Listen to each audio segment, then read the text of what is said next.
Nakatayo ako sa labas ng malaking bahay ng biyenan ng anak ko sa Forbes Park, nakapirmi ang kamay ko sa tanso na door handle. Sa likod ng mamahaling pinto, narinig kong malinaw ang boses ng manugang kong si Joyce sa malamig na hangin. "Huwag kang mag-alala, ma. Okay lang si tatay ni Mark, simple lang siyang tao. Pasensyahan mo na lang, ma. May mabuti siyang intensyon, pero alam mo na, magkaiba ang pinanggalingan, ganoon." Daniel Magsaysay ang pangalan ko. 56 na taong gulang, 56 ako, at kumikita ako ng $40,000, 40,000. Hindi kada taon, kundi kada buwan. Pero walang ideya ang anak kong si Mark tungkol dito. At ngayong gabi, malalaman ko kung anong klaseng pamilya ang pinakasalan niya. Bago ako magpatuloy, huwag kalimutang i-like ang video na ito at mag-iwan ng komento kung saan mo ito pinapanood at anong oras na ngayon. Salamat. Siguro nagtataka ka kung bakit magpapanggap na mahirap ang isang lalaking kumikita ng halos $250,000 taon-taon. Nagsimula ito 7 taon na ang nakalipas noong nag-aaral pa si Mark sa kolehiyo. Binuo ko ang tech consulting firm ko mula sa wala, nakakuha ng mga kliyenteng kabilang sa Fortune 500 at mga kontrata sa gobyerno. Pero maaga kong natutunan na nagbabago ang tingin sa iyo ng mga tao dahil sa pera. Itinuro sa akin iyon ng pamilya ng dati kong asawa sa mahirap na paraan. Nang maamoy nila ang tagumpay ko, nag-ikot-ikot sila na parang mga buwitre, nakaabang ang mga kamay. Handa na ang mga dramatikong kwento. Biglang naging mahalaga ang relasyon. Ang minamaneho ko ay pareho pa ring Toyota Vios, modelong 2008 pa. Sa parehong simpleng 2 silid na bahay ako nakatira at mga damit mula sa mga Tiangge, Bazaar ang suot ko. Kapag dumadalaw si Mark, itinatago ko ang mga Armani suit ko at ang Tesla ay ipinaparada ko sa opisina. Nakikita niya ang isang ama na nagtatrabaho ng husto, namumuhay ng simple at nagtuturo sa kanya ng halaga ng bawat piso. Hindi niya alam ang tungkol sa investment portfolio, ang mga vacation home na pinaparentahan ko, o ang katotohanang nakareserba na ako ng $2,000,000 para sa kinabukasan niya pera na makukuha lang niya kapag napatunayan niyang kaya niyang bumuo ng sarili niyang bagay. 3 linggo na ang nakalipas, tumawag si Mark na may kaba at tuwa. Ang mga magulang ni Joyce, ang mga Monteclaro, ay pumayag na ring makipagkita sa akin. Nakatira sila sa Forbes Park, mga old money, tila, at ayon kay Mark, nag-aalala sila na baka nakakahiya raw ang social status namin kumpara sa kanila. Ginagamit niya talaga ang mga salitang iyon, hindi niya alam kung gaano iyon kasakit. 3 taon nang magkasama ang anak ko at si Joyce, 1 taon nang kasal, at sadyang hindi ako available sa bawat suhestyon nilang magkita hanggang ngayon. "Tay, pakiusap, subukan mo lang na magbigay ng magandang impression, ha?" sabi ni Mark sa telepono. "Siguro, wag mo na lang banggitin yung Vios. At kung itanong nila ang trabaho mo, sabihin mo lang consulting. Hindi nila kailangan ang lahat ng detalye tungkol sa mga maliit mong kontrata." Mga maliit na kontrata. Kung alam lang niya na ang maliit na kontrata ko noong nakaraang buwan ay ang pag-implementa ng cybersecurity para sa isang ahensya ng gobyerno. Pero sinabi ko lang ang palagi kong sinasabi, "Huwag kang mag-alala sa akin, anak, magiging ako lang ako at iyon mismo ang plano kong gawin." O, sa madaling salita, magiging ang bersyon ko na inaasahan ng lahat na makikita. Sa umaga ng hapunan, nakatayo ako sa loob ng aking walk-in closet, hinahaplos ang 2 magkaibang section. Sa kaliwa, mga designer suit at Italian leather shoes. Sa kanan, ang Mark clothes ko, mga polo shirt mula sa Divisoria, kakis mula sa SM, at isang lumang pares ng sapatos na binili ko sa isang ukay-ukay. Kinuha ko ang isang lalo ng hindi magandang green polo na tila sumisigaw ng hindi ako marunong manamit para sa formal na hapunan. Ipinareha ko ito sa kakis na medyo masyadong maiksi. Pagtingin ko sa salamin, halos matawa ako. Ang parehong mukha na nasa cover ng Tech Entrepreneur Monthly noong nakaraang taon ay mukha ngayong isang simpleng tatay na labis na nagpapakapormal, perpekto. Nagbigay sa akin ng oras ang pagmamaneho papuntang Forbes Park para pag-isipan kung bakit ko pinanatili ang pagkukunwari na ito sa loob ng mahabang panahon. Hindi lang ito tungkol sa pamilya ng dati kong asawa, kahit pa iyon ang naging dahilan. Nang maghiwalay kami ni Linda, 28 taon na ang nakararaan, biglang naalala ng mga kamag-anak niya na nag-e-exist ako. Ang pinsan niya ay nangangailangan ng pautang para sa isang sigurado raw na negosyo. Akala ng kapatid niya, dapat akong mag-invest sa ideya niya sa restaurant. Wala siyang karanasan sa pagluluto. Natural, iminungkahi ng nanay niya na may utang ako sa kanila dahil sa pagsuporta sa akin noong wala pa ako. Tila nakalimutan na ang katotohanang kinutya nila ang mga ambisyon ko noon. Pero kay Mark, naging tungkol ito sa mas malaking bagay. Gusto kong mahalin niya ako dahil sa kung sino ako, hindi dahil sa kung ano ang mabibili ko para sa kanya. Gusto kong magkaroon siya ng sarili niyang ambisyon, hindi umasa sa tagumpay ng ama. At, sa totoo lang, nagtagumpay ako. Nagtapos si Mark na may honors, nakakuha ng sarili niyang trabaho sa isang marketing firm, at hindi kailanman humingi sa akin ng pera bukod sa paminsan-minsang hapunan kapag kapos siya. Siya ay mayabang sa mabuting paraan, independyente, at masipag ang lahat ng inasam ko. Tumunog ang telepono ko sa luma ng speaker ng Vios. Oo, nagpakabit ako ng Bluetooth, hindi ako masochist. Si Mark iyon. Tay, papunta ka na, di ba? Di mo naman ikakansela sa huling minuto ulit. Papunta na ako, anak. Sabi ng GPS, 20 minuto na lang. Okay, mabuti. Listen, kapag dumating ka, napaka-partikular ng mga magulang ni Joyce. Gamitin mo yung tagiliran na pasukan, hindi yung pangunahing pinto. Iparada mo sa kalye, hindi sa circular drive. At, Tay, pakiusap, huwag kang mag-order ng beer kung aalukin ka ng inumin. Mga wine people sila. Kinagat ko ang dila ko para hindi banggitin ang 3,000 na bote ng Chateau Margaux na nakaimbak sa temperature-controlled wine cellar ko sa bahay. Nakuha ko. Street parking, side door, walang beer. At kung magsimulang magsalita si Tomas, ang kapatid niya, tungkol sa investments, tumango ka lang at ngumiti. Between ventures siya ngayon. Between ventures, termino ng mayayaman para sa walang trabaho. Nakilala ko na ang 100 Tomas sa karera ko. Mga batang may silver spoon na akalay ang DNA ang business plan. At Tay, ang nanay ni Joyce, si Senyora Victoria. Baka medyo malamig siya. Huwag mo na lang personalin. Ganoon siya sa lahat ng hindi galing sa circle nila. Circle nila. Sinabi iyon ni Mark na parang kasali na siya, pero naririnig ko ang kawalang katiyakan sa boses niya. Nagsusumikap pa rin siyang maging karapat-dapat at tila ako ang pinakamalaking hadlang niya. Ang lupain ng mga Monteclaro ay nakakalat sa 3 ektarya ng perpektong manicure. Ang uri ng lugar kung saan ang damo ay tila ginupit ng gunting sa kuko. Ang pangunahing bahay, ang tawagin itong bahay ay parang tawagin ang Titanic na bangka, ay 3 palapag ng pulang ladrilyo at puting haligi. Napaka-subtle. Ipinark ko ang Vios ko sa kalye sa pagitan ng isang truck ng landscaping at isang catering van. Habang naglalakad ako sa mahabang driveway, binilang ko ang hindi bababa sa 6 na security camera. Ang side entrance na binanggit ni Mark ay isang daanan sa isang hardin na malamang ay mas mahal pa kaysa sa bahay ng karamihan sa mga tao. Bago ko pa pindutin ang doorbell, bumukas ang pinto. Isang lalaki na may uniforme ng tagasilbi ang tumingin sa akin ng may pagtataka. Ang pang-deliver po ay sa likod. Aniya, sinisimulan na isara ang pinto. Ako si Daniel, ang ama ni Mark. Nandito para sa hapunan. Nagbago ang mukha niya sa iba't ibang ekspresyon. Pagtataka, pagdududa, pagtanggap, bago naging profesional na neutralidad. Opo. Pasensya na po, Ginoong Magsaysay. Tama po ba? Pakisunod na lang po ako. Ang foyer pa lang ay mas malaki na kaysa sa buo kong peking, simpleng bahay, mga sahig na marmol, isang chandelier na nababagay sa isang palasyo, at mga artwork na alam kong tunay. Isa sa mga perk ng tagumpay ko ay ang pag-unawa sa mga bagay na ito.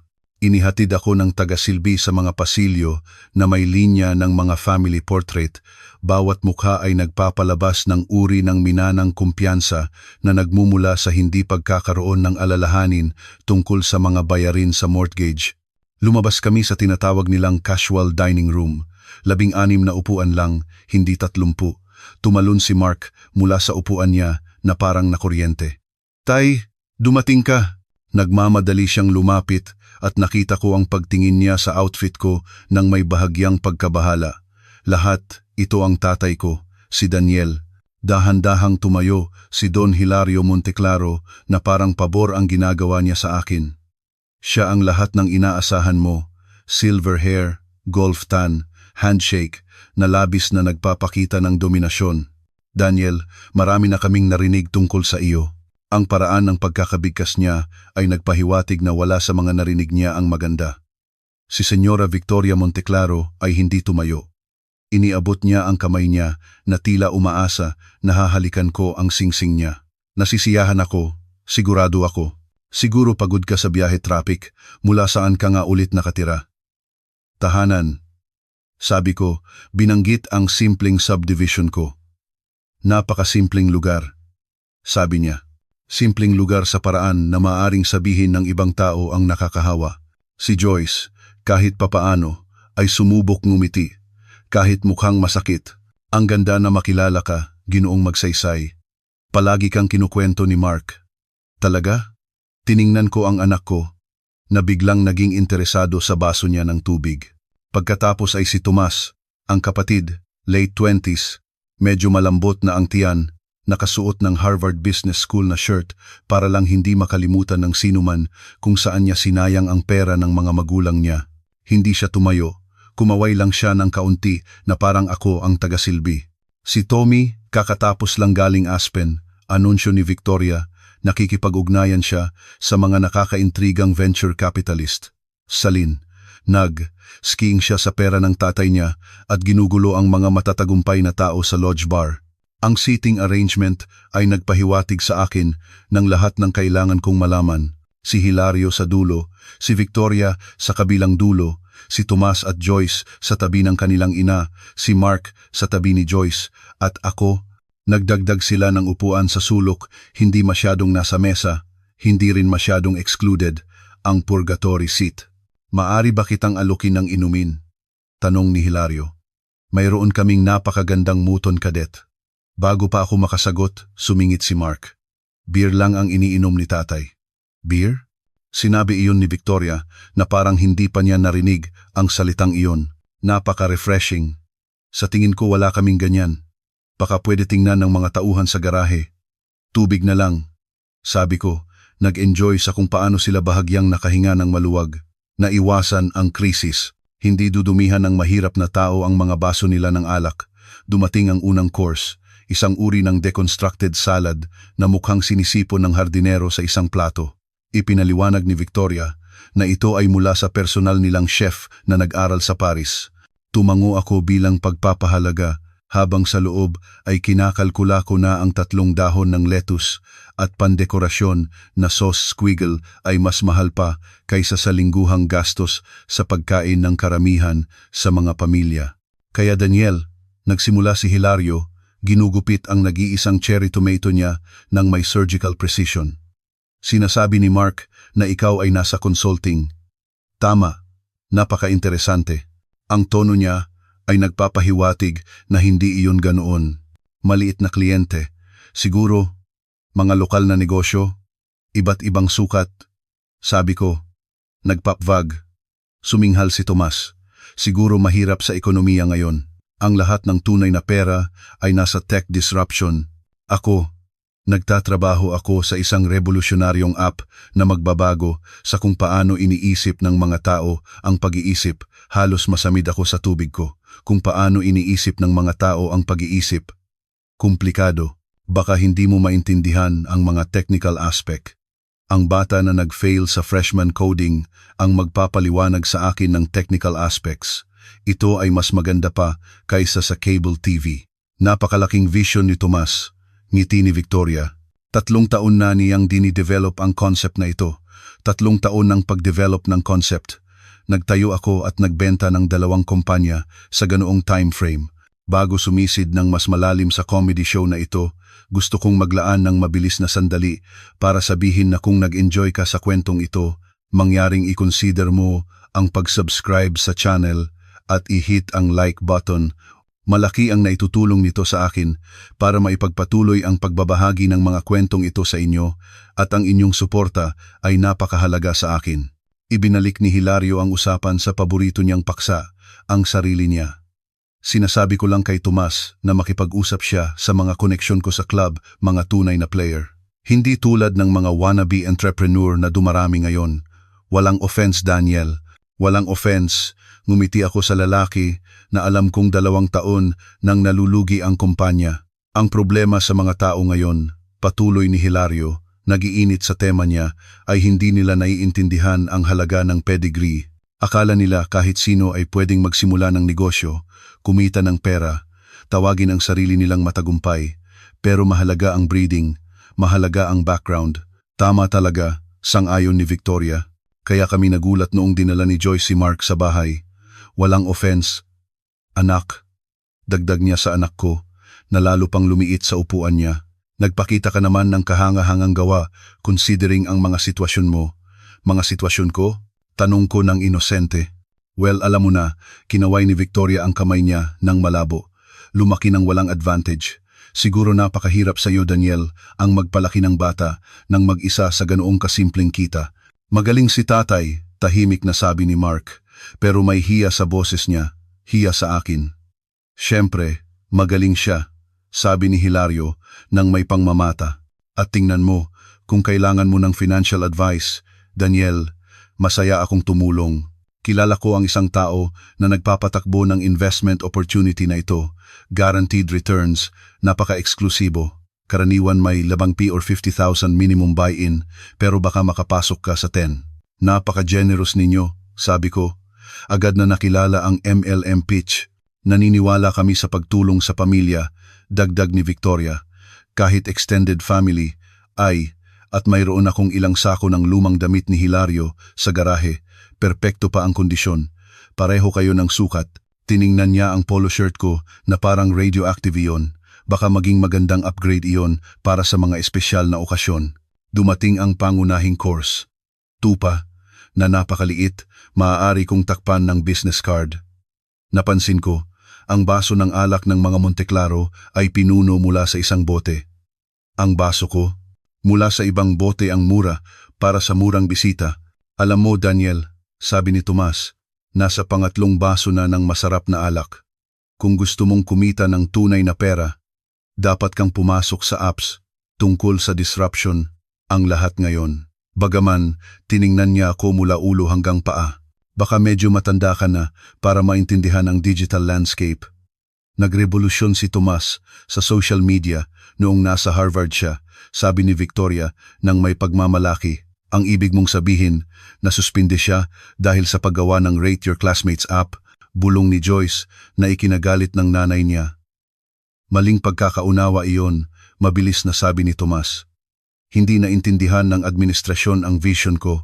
Nga pala sa vision, putol ni Hilario. Mark, dapat mo talagang i-consider na magtrabaho sa akin. Tunay na opportunity iyon. Ilabas ka sa maliit na marketing shop na iyon at ilagay ka sa aktwal na negosyo. Gustong-gusto ni Mark ang trabaho niya, sabi ko. Tiningnan ako ni Hilario na parang sumasagot ako ng walang permiso. Sigurado akong gusto niya. Pero magkaiba ang pagmamahal sa isang bagay at ang pagbuo ng kinabukasan, hindi ba, Mark? Tumingin sa amin ang anak ko. Naguguluhan.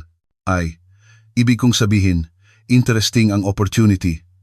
Siyempre, sabi ni Victoria, marami siyang matututunan kay Hilario tungkol sa tagumpay. Tunay na tagumpay, kumpara sa... Tanong ko.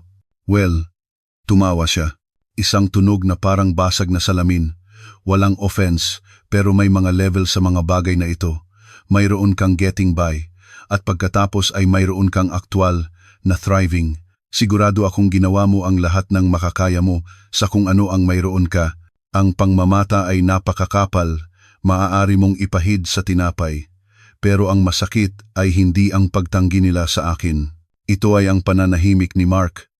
Ang anak ko na pinalaki ko para ipagtanggol ang mga tao na may prinsipyo ay umupo doon at hinayaan silang tratuhin ang tatay niya na parang charity case.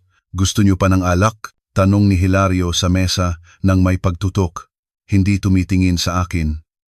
Ito ay mula sa personal naming koleksyon. 20 taong gulang.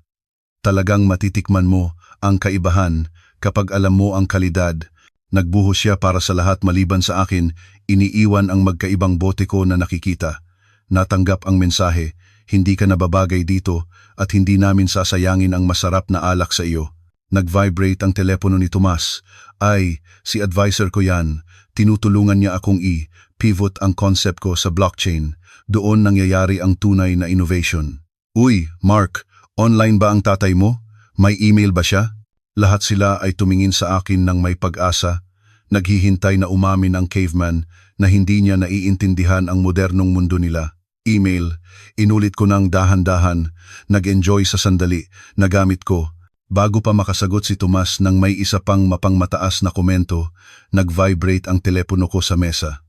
Karaniwan ay silent ito tuwing hapunan, pero ngayong gabi, gumawa ako ng exception. Ang caller ID ay nagpakita ng Sarah Chen, ang executive assistant ko, perpektong timing.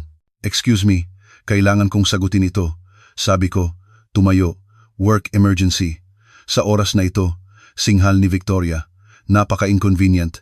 Bagaman, siguro kapag hourly ka, kinukuha mo kung anong meron. Lumabas ako sa pasilyo, sinigurado na naririnig ako. Sarah, ano ang sitwasyon? Si Sarah, na binrief ko kanina, ay gumanap ng papel niya ng perpekto.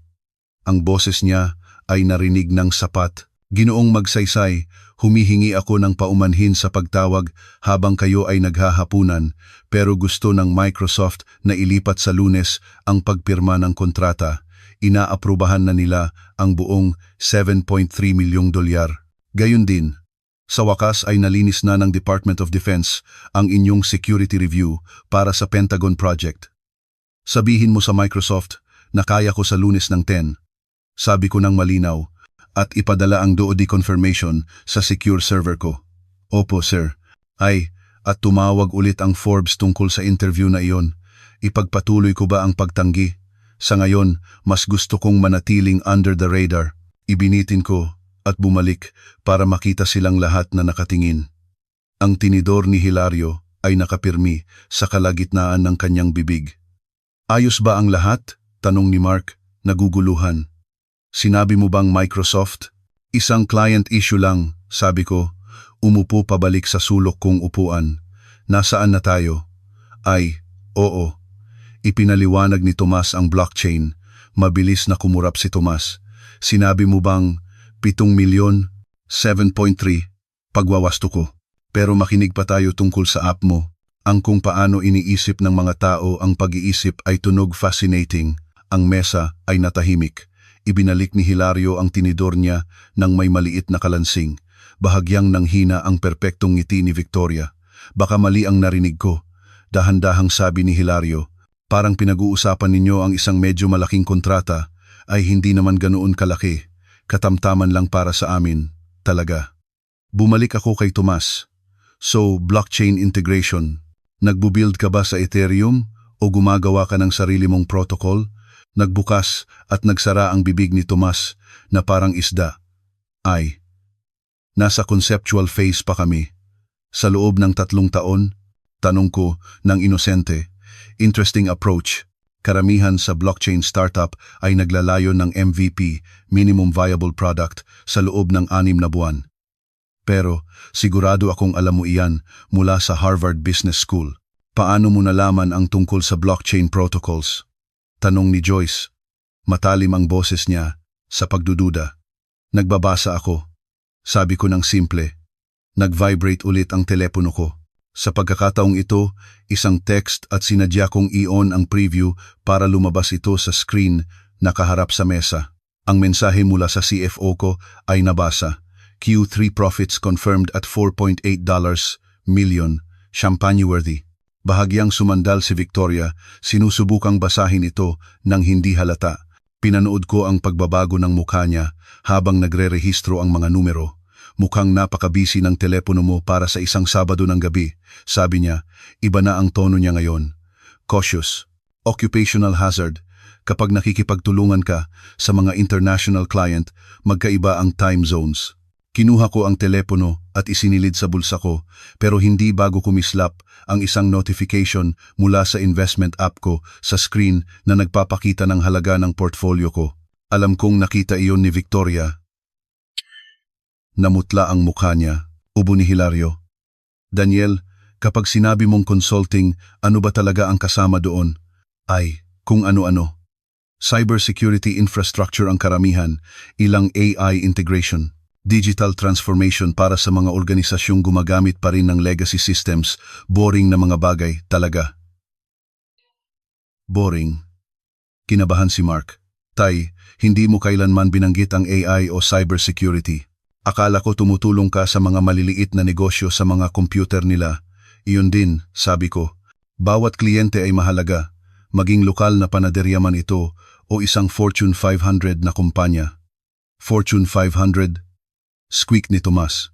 Kinuha ko ang wallet ko para kumuha ng tissue nang sinadya kong dahan-dahan at ang American Express black card ko ay nadulas sa mesa na may kakaibang tunog ng metal. Ang lahat ng mata ay nakatuon dito. Ang Centurion card, yung hindi mo pwedeng i-apply. Ang isa na inaalok lang sa iyo kapag gumagastos ka ng mahigit 1,250,000 taon-taon. Oops, sabi ko. Dinampot ito ng kaswal. Nagbago ang mukha ni Hilario sa iba't ibang kulay at tumigil sa isang fascinating shade ng lila. Iyan ba ay? Tiningnan ko ang card na parang ngayon ko lang nakita. Ay, ito. Oo, padala sila ng padala sa akin ng mga metal card. Napaka-hassle sa airport security. Bahagyang nanginginig ang kamay ni Victoria habang kinukuha niya ang alak niya. Ang masarap na alak. Napansin ko. Hindi ang bote na itinalaga nila para sa akin. Tay, dahan-dahang sabi ni Mark, kakaiba ang boses niya. Saan mo nakuha ang card na iyan? Kinuha. Ay, hindi mo kinukuha ang mga ito, anak. Sila ang lumalapit sa iyo. Isinilid ko ito. Pero tama na ang tungkol sa akin, Hilario.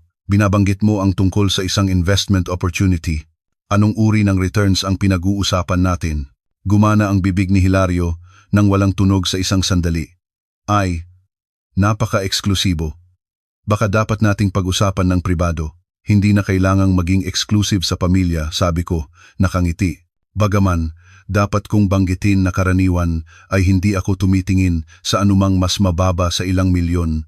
Ang due diligence ay pareho, maging puntaling 50,000 man o puntaling milyon, kaya mas efficient na tumutok sa mas malalaking opportunity. Si Tomas, tila hindi makayanan ang pagkalito, ay kinuha ang telepono niya. Daniel Magsaysay, cybersecurity consultant, bulong niya habang nagtatype. Nanlaki ang mga mata niya. Holy, Tay, tingnan mo ito. Ipinakita niya kay Hilario ang telepono niya. Alam ko kung ano ang nahanap niya. Ang TechCrunch article noong nakaraang taon tungkol sa pagpapalawak ng kumpanya ko, kumpleto sa isang larawan ko na nagriring ng bell sa New York Stock Exchange. Iyan ay ikaw, sabi ni Hilario, tumitingin sa pagitan ng telepono at sa akin na parang nasira ang realidad. Ay, iyan. Kinaway ko ng may pagmamaliit. Nag-ingay sila ng husto tungkol sa IPO. Medyo nakakahiya talaga. Ang daming photographer. IPO? Tumayo si Mark nang napakabilis kaya kumalansing ang upuan niya sa sahig. Tay, anong IPO? Kinuha ni Joyce ang telepono ni Tomas, nagbago-bago ang mukha niya habang nag-i-scroll. Sabi rito, ang kumpanya mo ay valued sa... Hindi ito tama. Inflated palagi ang mga valuation. Sabi ko ng mahinahon. Ang tunay na numero ay marahil 30% na mas mababa. 30% na mas mababa kaysa sa 300 million? Sigaw ni Tomas. Iyan ba ang sinasabi nila ngayon? Umiling ako. Palaging nag-exaggerate ang mga tech journalist. Lubos na natahimik si Victoria. Ang perpekto niyang composure ay basag na parang yelo sa mainit na tubig. Patuloy siyang tumitingin sa akin. Pagkatapos ay sa asawa niya. Pagkatapos ay bumalik sa akin. Na para bang umaasa na isa sa amin ang magpapakita na ito ay isang elaborate prank. Bumalik si Mark sa upuan niya. Tay, bakit hindi mo sinabi sa akin? Sabihin sa iyo ang ano, na maayos ang kalagayan ko? Hindi ka kailanman nagtanong tungkol sa mga specifics, anak. Palagi kang tila nahihiya sa mga maliit kong kontrata. Kaya hindi na kita binagabag sa mga detalye. Binagabag ako ng... Pumiyok ang boses ni Mark. Tay, literal na mas mayaman ka kaysa sa mga Monte Claro. Huwag na tayong magkumpara, sabi ko ng mahinahon. Bagaman napansin kong nag-i-flinch si Hilario sa mga salita ni Mark. Nagchiming ang telepono ni Joyce.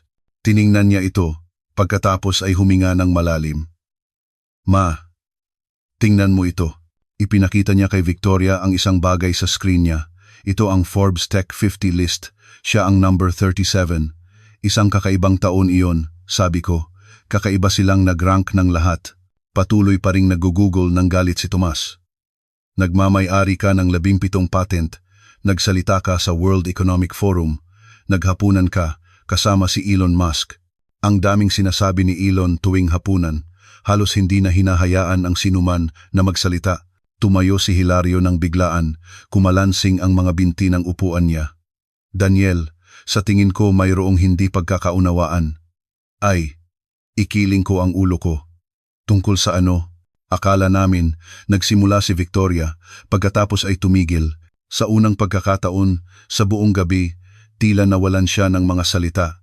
Akala ninyo mahirap ako, sabi ko ng simple, at itinuring ninyo ako ng naaayon. Ang katahimikan na sumunod ay nakakabingi. Namula ang mukha ni Hilario. Ngayon, pakinggan mo. Kami ay perpektong magalang. Sinubukan mo akong paupuin sa sulok. Naghain ka sa akin ng ibang alak. Inalok ako ng asawa mo ng mga lumang damit mo. Iminungkahi mo na dapat maging nagpapasalamat ang anak ko na pinayagan mo siyang pakasalan ng anak mo sa kabila ng kanyang mga sitwasyon. At si Tomas dito ay nagtaka kung may email ako. Bawat punto ay tumama na parang sampal. Lumiit si Tomas sa upuan niya. Pumunta ang perpektong manicured na kamay ni Victoria sa lalamunan niya. Pero ang viyos, mahinang sabi ni Joyce. Ang mga damit. Gusto ko ang viyos ko. Maaasahan ito. At damit? Tumingin ako sa polo ko. Tela lang sila. Hindi nila ako dinidefine higit pa sa pag-define sa iyo ng designer dress mo. Bagaman, dagdag ko, hindi makayanan. Ang sa iyo ay malamang na mas mahal kaysa sa renta ng karamihan sa mga tao. Ginoong magsaysay, sabi ni Hilario. Iba na ang tono niya ngayon. Kinakabahan, halos nagmamakaawa. Sa tingin ko, hindi tayo nagkaintindihan sa umpisa. Bakit hindi tayo magsimulang muli? Gusto kong marinig pa ang tungkol sa negosyo mo. Sa katunayan, mayroon akong ilang ventures na nangangailangan ng investor na tulad mo. Ayan na. Ang pivot. Ang biglaang init. Lumabas ang mga dollar sign sa mga mata ni Hilario na parang cartoon character. Ang investment opportunity na binanggit mo, sabi ko, ang exclusive na may guaranteed returns, tunog MLM scheme iyon. Sinusubukan mo bang i-recruit ako sa isang pyramid scheme, Hilario? Ang mukha ni Hilario ay naging pula hanggang puti. Hindi. Ito ay isang lehitimong multi-level marketing opportunity. Kaya, isang pyramid scheme na may extra steps, baling ko kay Tomas. At nagde-develop ka ng app sa loob ng 3 taon nang walang isinusulat na isang linya ng code, hindi ba? Bumulong si Tomas ng isang bagay na walang kabuluhan. Ito ang nakikita kong interesting. Nagpatuloy ako. Kalmado ngunit matatag ang boses ko. Mayroon kayong magandang bahay na ito. Mga mamahaling bagay na ito. Ang hangin ng pagiging superior. Pero Hilario, file ng Chapter 11 restructuring ang kumpanya ninyo 8 buwan na ang nakalipas. Lulubog kayo sa utang, di ba? Namatay ang silid sa katahimikan. Nawala ang lahat ng kulay sa mukha ni Hilario at humigpit ang pagkakahawak ni Victoria sa baso ng alak niya kaya akala ko'y mababasag iyon. Paano mo nalaman? Nagsimula si Hilario. Public record iyan, sabi ko ng simple. Kahit sino ay maaaring maghanap ng bankruptcy filings. Nakasanla ng 3 beses ang bahay ninyo, mga leased lang ang mga kotse. Kahit ang hapunan na ito, malamang na inutang lang sa credit card na hindi ninyo mabayaran, pero nakaupo kayo rito sa inyong bahay na gawa sa baraha at hinuhusgahan ang iba dahil hindi sila umabot sa inyong standards. Tay, tahimik na sabi ni Mark, itigil mo na, pakiusap. Tiningnan ko ang anak ko. Itigil. Tulad ng paghinto mo sa kanila, sa pang-iinsulto sa akin, sa pagtrato sa akin na parang mas mababa ako sa kanila. Nawala ang mukha ni Mark. Ay, hindi ako. Hindi mo ako ipinagtanggol kahit isang beses, anak. Kahit isang beses. Labis kang naghahangad na makibagay sa kanila, kaya hinayaan mong tratuhin nila ang tatay mo na parang basura. At para saan? Para mapabilib ang mga taong namumuhay sa kasinungalingan. Tumayo si Joyce. May luha sa mga mata niya. Ito ay malupit. Nagiging malupit ka. Malupit? Tanong ko. Malupit ba? Nang inalok ako ng nanay mo ng damit na charity, nang sinubukan akong iskam ng tatay mo, nang kinutya ako ng kapatid mo dahil baka wala akong email, o malupit lang kapag ang mahirap na tao ay lumabas na mas mayaman kaysa sa inyo? Hindi namin alam, bulong ni Victoria. Eksakto, sabi ko. Hindi ninyo alam, at iyon ang punto. Ipinakita ninyo sa akin kung sino talaga kayo noong inakala ninyo na wala akong maiaalok sa inyo. Ipinakita ninyo sa akin ang mga halaga ninyo, ang karakter ninyo, ang mga puso ninyo, at lahat sila ay walang laman. Tumayo ako, isinuot ang jacket ko. Alam ninyo kung ano ang tunay na kayamanan. Ito ay ang pagpapalaki ng isang anak na nagtrabaho para sa lahat ng mayroon siya, na hindi kumuha ng isang kusing na hindi niya kinita, na inakala kong may prinsipyo at kabaitan. Pero ngayong gabi, nakita ko siyang pinili ang pag-apruba ninyo kaysa sa dignidad ng tatay niya. Tay, teka, tumayo rin si Mark. Ay, patawarin mo ako. Sobrang pasensya na ako. Ang pamilya ng asawa mo ay bangkarote, Mark, hindi lang sa pananalapi, kundi sa moralidad. Hinuhusgahan nila ang mga tao sa pamamagitan ng bank account nila, hindi ng karakter nila. Nag-alok sila sa akin ng mga tira mula sa mesa nila habang ang sarili nilang mesa ay malapit ng kuhanin. Ito ba talaga ang pamilya na gusto mong makasama? Nahanap ni Hilario ang boses niya at galit na ito ngayon. Pumunta ka rito para ipahiya kami. Ang buong bagay na ito ay isang setup. Hindi, sabi ko. Pumunta ako rito para makilala ang bagong pamilya ng anak ko, para makita kung sino ang pinili niya. Kayo ang nagpahiya sa sarili ninyo. Hindi ko lang kayo pinigilan. Nakakagulat na tumawa si Tomas. Isang mapait, may kamalayan sa sarili na tunog. Tama siya, tay. Nakakaawa tayo. Wala tayong pera. Nagpapanggap na mayaman, hinuhusgahan ang isang tao dahil sa pagiging mahirap, gayong kaya niya tayong bilhin at ibenta ng 10 beses. Tomas, bulyaw ni Victoria. Ano? Ma, totoo. Namumuhay tayo sa pagkukunwari na ito sa loob ng maraming taon. Kahit papaano, tapat siya sa kung sino siya.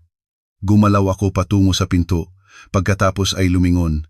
Hilario, ang exclusive investment opportunity na iyon, isang scam iyan. Malamang ay may utang ka na sa kanila. Umalis ka na ngayon bago mo mawala ang kaunting natitira sa iyo. Paano ka naglakas loob? Nagsimula si Hilario. Gayon din, Tomas, ang app idea mo tungkol sa pag-iisip, may naglunsad niyan 2 taon na ang nakakaraan. Nag-fail iyon sa loob ng 6 na buwan. Pero kung gusto mong matutunan ang coding sa halip na pag-usapan lang, may kilala akong mga nagpapatakbo ng bootcamp, tunay na edukasyon, hindi Harvard Legacy Admissions. Tiningnan ko si Joyce. Mukha kang matalino. Dapat nakikita mo ang lahat ng ito. Gusto mo ba talagang maging tulad ni tatay mo si Mark, nalulubog sa utang habang nagpapanatili ng appearances?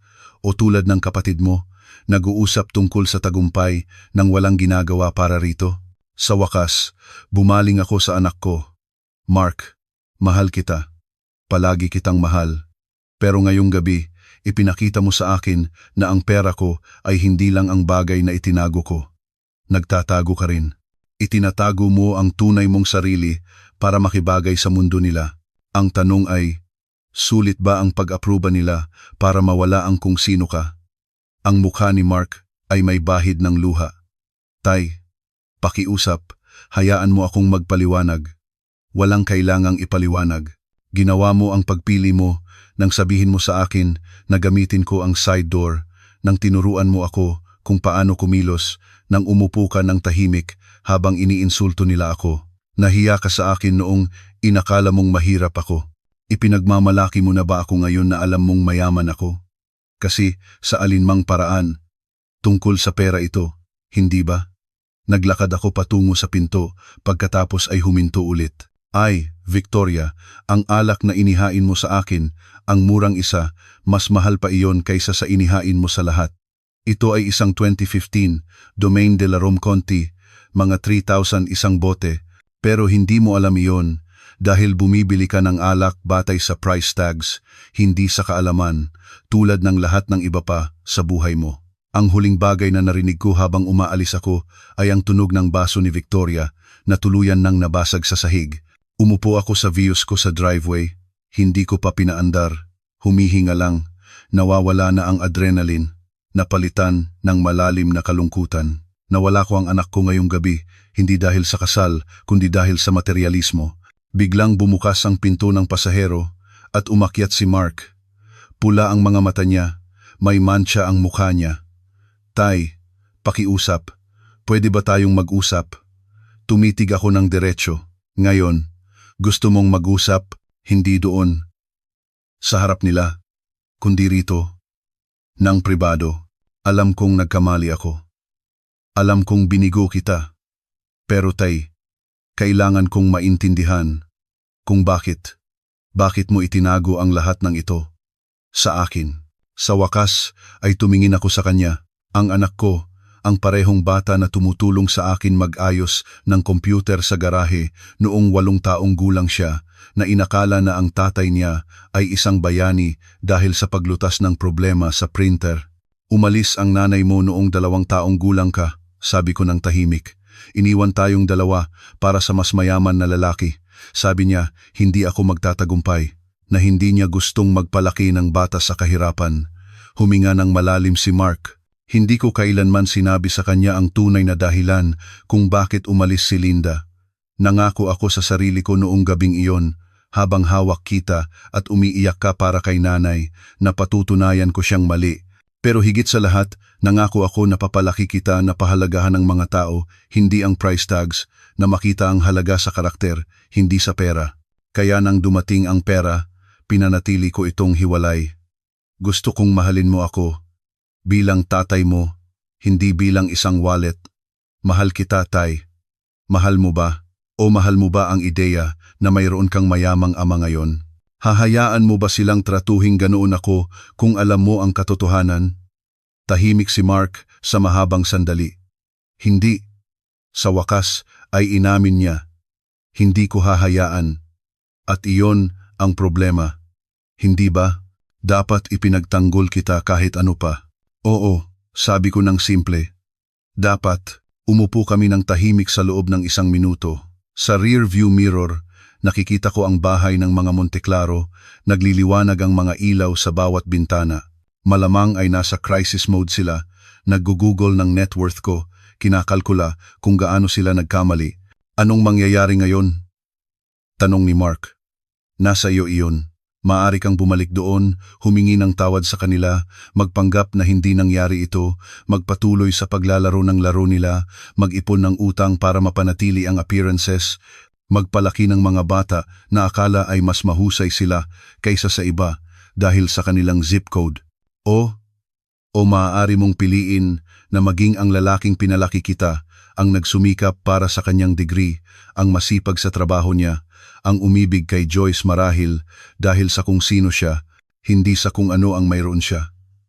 Tumawa si Mark ng mapait. Ang mayroon siya? Tay, wala silang pera. Alam ko na sa loob ng ilang buwan. Ginawa ko ang research ko bago ako pumunta rito, pero hindi lang sila financially broke, anak. Sila ay spiritually broke, morally broke, at sinususubukan kanilang gawing ganoon din. Hindi tulad nila si Joyce, sabi ni Mark nang nagtatanggol. Hindi ba? Umupo siya doon habang iniinsulto nila ako. Nagdahilan siya para sa akin sa kanila bago ako dumating. Sinanay siya na tingnan ang mundo sa pamamagitan ng lente nila. Ang tanong ay kung kaya niya itong kalimutan. Bumukas ang pangunahing pinto ng bahay. Nakatayo si Joyce doon. May ilaw sa likod niya, mukhang nawawala.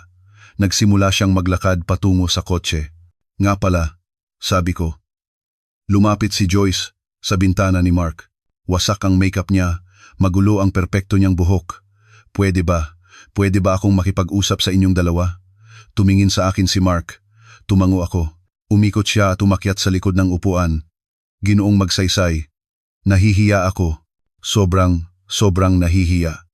Hindi lang ngayong gabi, kundi sa lahat. Sa kung sino ako naging, kung sino ang ginawa sa akin ng pamilya ko. Hindi ito tungkol sa hiya. Sabi ko, ito ay tungkol sa pagpili. Ano ang pipiliin mo ngayon? Ayaw kong maging tulad nila. Tahimik niyang sabi.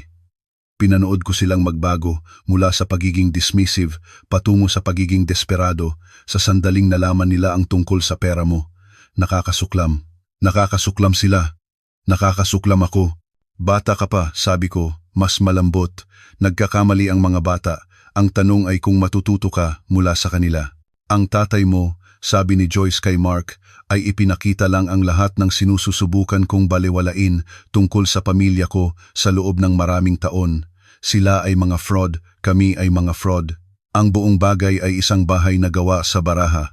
Kaya, ano ang gagawin namin? Tanong ni Mark. Bumaling ako para harapin silang dalawa. Mag-umpisa kayo ulit. Tumigil kayo sa pagsisikap na mapabilib ang mga taong hindi sulit mapabilib. Mamuhay kayo ng ayon sa inyong kakayahan.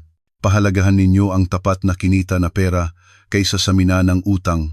Husgahan ninyo ang mga tao sa pamamagitan ng kanilang mga aksyon, hindi sa kanilang mga assets. Patawarin mo ba ako? Tanong ni Mark. Kaya mo ba? Ang pagpapatawad ay hindi ang issue, anak. Ang issue ay kung natuto ka ba, kung naiintindihan mo ba na ang lalaki na ikinahiya mo sa bahay na iyon ay ang parehong lalaki na nagtayo ng isang kumpanya mula sa wala, na nagpalaki sa iyo ng mag-isa, na pinili na magmaneho ng lumang Vios dahil hindi tayo dinedefine ng mga kotse. Naiintindihan ko, sabi ni Mark. Sa tingin ko, sa wakas ay naiintindihan ko na. Ako rin, dagdag ni Joyce. Ang mga magulang ko ay malamang nasa loob ngayon, sinusubukang alamin kung paano makuha ang pera mo. Nagpaplano na ang tatay ko ng pitch niya. Malamang na nagre-rehearse ang nanay ko ng paghingi ng tawad niya.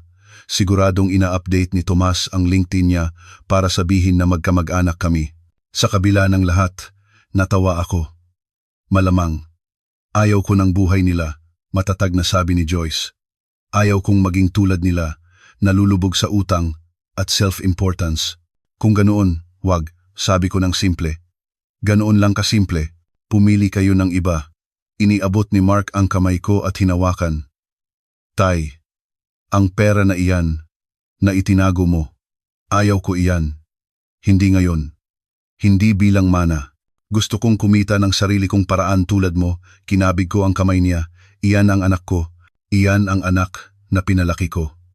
Pero baka, dagdag ni Mark nang may maliit na ngiti. Pwede mo akong turuan. Hindi mo ako bigyan ng pera, kundi turuan mo ako kung paano bumuo ng isang bagay na tunay. At ako, mabilis na dagdag ni Joyce. May business degree ako na hindi ko kailanman ginamit dahil sabi ng mga magulang ko na beneath me raw ang magtrabaho. Pero gusto kong magtrabaho. Gusto kong bumuo ng isang bagay. Tiningnan ko ang dalawang batang ito dahil iyon talaga sila, mga bata na sumususubok na unawain ang mundo at nakaramdam ako ng pag-asa sa unang pagkakataon sa buong gabi.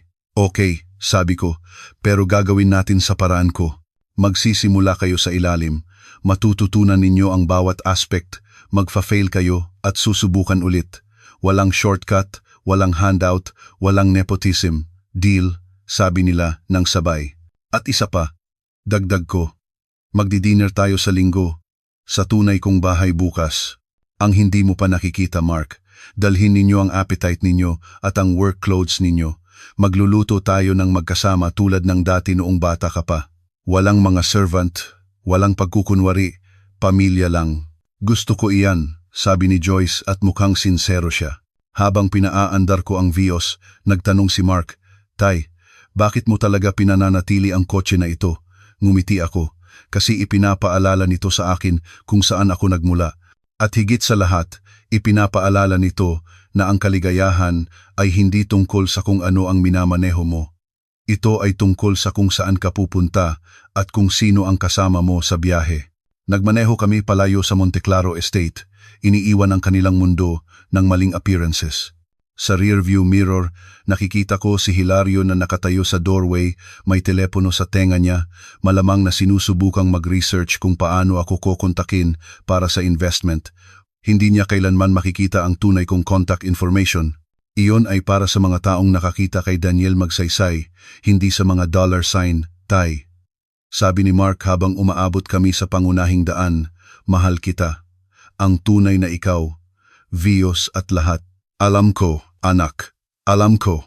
Pagkalipas ng 6 na buwan, sinimulan ni Mark at Joyce ang sarili nilang kumpanya, isang lehitimong kumpanya na binuo sa pagsisikap at tunay na innovation.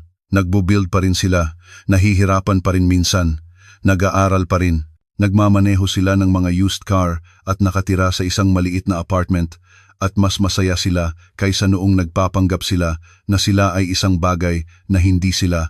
Ang mga Monteclaro, ang kumpanya ni Hilario, sa wakas ay nalugi, nawala ang bahay nila. Ang huling narinig ko, si Tomas ay nagtatrabaho na. Talagang nagtatrabaho sa isang startup, nag-uumpisa ulit sa edad na 30. Minsan ang pagbagsak sa ilalim ang tanging paraan para matutunan kung saan ang taas tungkol sa akin. Nagmamaneho pa rin ako ng Vios.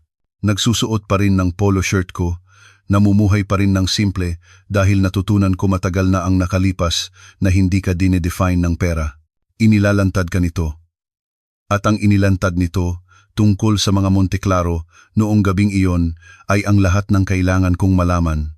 Pero higit sa lahat, ang inilantad nito tungkol sa anak ko ay sa ilalim ng pansamantalang pagkalito, ang tunay na Mark, ang pinalaki ko, ay naroroon pa rin.